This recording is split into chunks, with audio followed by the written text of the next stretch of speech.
اعوذ باللہ من الشیطان الرجیم بسم اللہ الرحمن الرحیم نحمدہ ونصلی علی رسولہ الکریم۔ انتہائی قابل احترام اور مجھ سے اچھے لوگوں، السلام علیکم ورحمۃ اللہ وبرکاتہ۔ آج کا موضوع ہے کہ اسلام اور حقوق انسانی، یعنی اسلام ایک ایسا دین ہے اور وہ انسانیت کو جس طرح ڈیل کرتا ہے، اس پہ آج بات کریں گے۔ تو ابن ماجہ کی حدیث ہے کہ حضور سرور کائنات صلی اللہ تعالیٰ علیہ وآلہ وسلم کعبے کا طواف فرما رہے تھے۔ حضرت عبداللہ ابن مسعود ان کے ہمراہ تھے، تو آپ نے کعبے کو مخاطب ہو کے کہا کہ اے کعبہ، تو بڑا مقدس ہے، بڑا محترم ہے، لیکن تو اس سے بھی ایک اور محترم چیز ہے، کعبے سے محترم۔ تو حضرت عبداللہ ابن مسعود فرماتے ہیں رضی اللہ تعالیٰ عنہ کہ میرے کان کھڑے ہو گئے، میں قریب ہو گیا۔ تو حضور صلی اللہ تعالیٰ علیہ وآلہ وسلم نے فرمایا کہ وہ چیز مسلمان کا مال، مسلمان کی جان اور مسلمان کی آبرو، یہ کعبہ جو ہے اس سے بھی زیادہ مقدس و محترم ہے۔ آج کوئی کعبے کی توہین کرنے کی کوشش کرے، کوئی اس کو گرانے کی کوشش کرے، تو کوئی مسلمان بھی نہیں برداشت کر سکتا، اور وہاں سب پہنچ جائیں گے۔ لیکن ہم روز کتنے کعبے ڈھاتے ہیں؟ مسلمان کی آبرو سے مسلمان کھیلتے ہیں، مسلمان کا مال مسلمان کھا رہے ہیں ناجائز طور پہ، اور مسلمان کی جان مسلمان لے رہے ہیں۔ تو سب سے بڑا حق جو انسان کو دیا گیا اسلام میں، وہ یہ تھا کہ اس کی جان محفوظ رہے، اس کا مال محفوظ رہے، اس کی آبرو محفوظ رہے۔ آبرو بہت بڑی چیز ہوتی ہے۔ اور اس کے بعد ایک اور اہم چیز کہ قرآن میں بھی ہر جگہ احادیث میں عقیدے کا تحفظ، کہ کسی کا جو عقیدہ ہے اس کا تحفظ بھی، اگر وہ اسلامی ریاست میں رہ رہا ہے تو اسلام کی جو حکومت ہے، اسلامی حکومت ہے، وہ کرے گی۔ اور اس کی مثال جزیہ ہے، جزیہ لے کے کافروں کے حقوق کی حفاظت کی گئی۔ تو اس لیے وہ جو تحفظ ہے عقیدے کا، قرآن نے سورہ بقرہ میں آیت نمبر 256 میں کہا گیا کہ لا اکراہ فی الدین، کہ دین میں کوئی سختی نہیں ہے، یعنی دین قبول کرنے کے لیے۔ اور جو شخص اگر کسی مسلم کنٹری میں یہودی ہے، عیسائی ہے، ہندو ہے، اس کو پورا حق ہے اپنے مذہب پر رہنے کا۔ مسلمان اس کو دعوت دے سکتے اسلام کی، لیکن تلوار کی نوک میں مجبور نہیں کر سکتے۔ یہ سب سے بڑا تحفظ جو اسلام فراہم کرتا ہے۔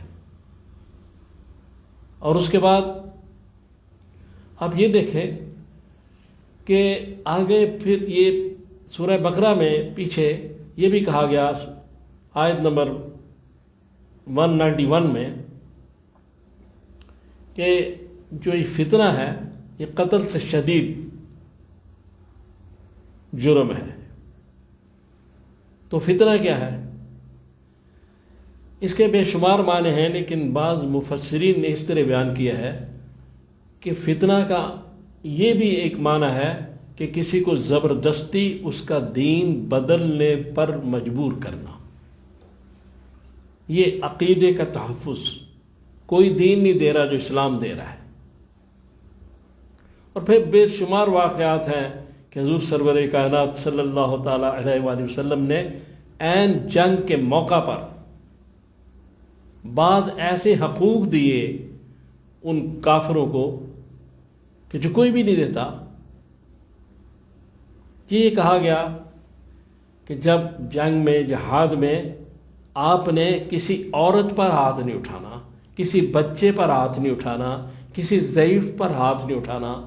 فتح مکہ کے وقت بھی یہی بات کی گئی. تو یہ کتنا بڑا تحفظ ہے جو اسلام دے رہا ہے پوری انسانیت کو. اس کے بعد یہ ہے کہ اب ہم انجمن بنا لیتے ہیں، انجمن حقوق نسواں، انجمن حقوق مرداں، انجمن حقوق انسانیت. تو حق تو ٹھیک ہے، لیکن حق کیا ہے کہ دوسرا مسلمان کا جو حق ہے وہ مجھ پر فرض ہے. میں اپنا فرض ادا کروں، اس کا حق ادا ہو جائے گا. وہ اپنا فرض ادا کرے، جو میرا حق اس پہ بنتا ہے وہ ادا ہو جائے گا. بیوی اپنا فرض ادا کرے، شوہر کا حق ادا ہو جائے گا. شوہر اپنا فرض ادا کرے، بیوی کا حق ادا ہو جائے گا. بچوں پہ والدین کی جو خدمت ہے فرض ہے، اسی طرح والدین پہ بچوں کی تربیت فرض ہے.